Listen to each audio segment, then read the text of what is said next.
देखिए हर खबर यहीं पर। सब्सक्राइब कीजिए TV9 भारतवर्ष।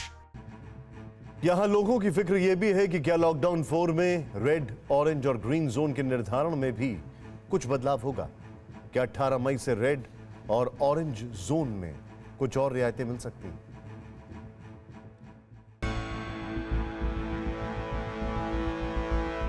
लॉकडाउन के अब तक के चरणों में आपने देखा कि क्रमबद्ध तरीके से सरकार ने छूट का दायरा बढ़ाया ताकि जान और जहान दोनों चल सके।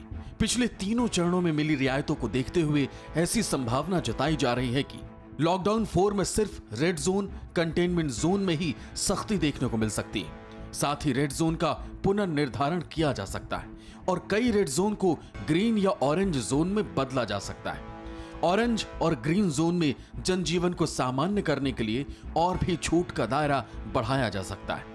10 मई को मुख्यमंत्रियों के साथ पीएम मोदी की बैठक से जो बातें सामने निकल कर आईं, उससे ऐसे संकेत मिल रहे हैं कि रेड, ऑरेंज और ग्रीन जोन के निर्धारण का अधिकार राज्यों को मिल सकता है।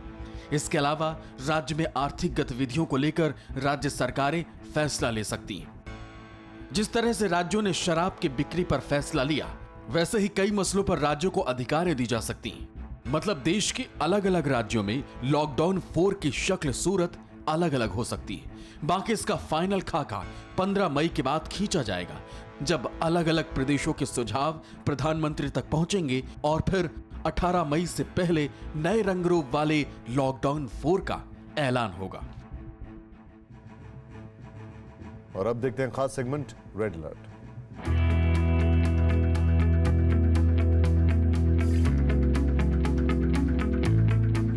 कोरोना काल में उत्तर प्रदेश के कानपुर से आई ये तस्वीरें मन में खौफ पैदा कर रही हैं। ऐसे वक्त में जब लोगों को दूरी बनाए रखने के लिए सख्ती बरती जा रही है, तब ये हजारों की भीड़ कई सवाल खड़े कर रही है।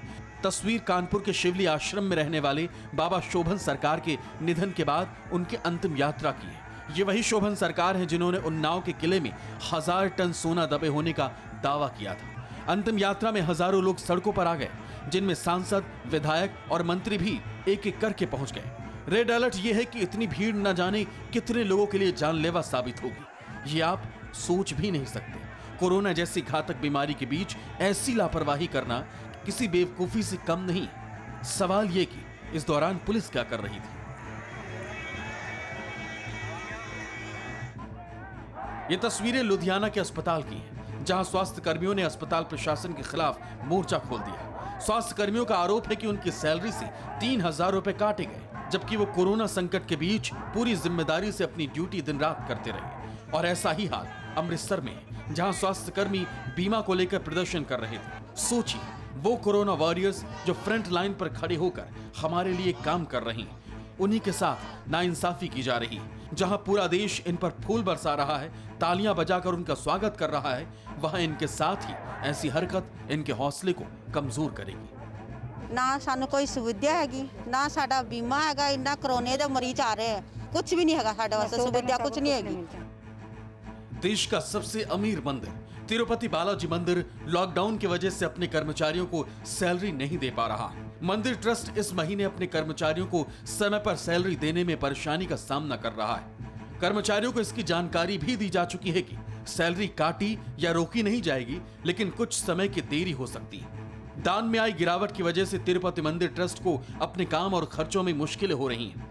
तिरुपति मंदिर ट्रस्ट में 21,000 से ज्यादा कर्मचारी काम करते हैं और इनकी सैलरी पर हर महीने 120 करोड़ रुपए खर्च किए जा रहे हैं।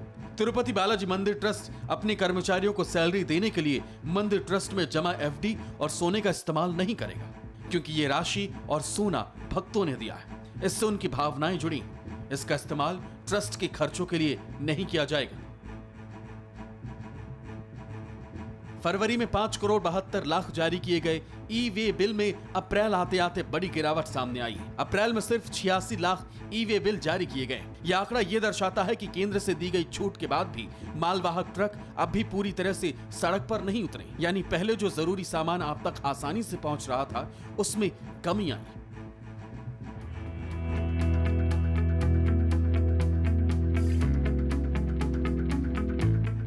परवाह देश की, सोमवार से शुक्रवार रात 10 बजे TV9 भारतवर्ष पर।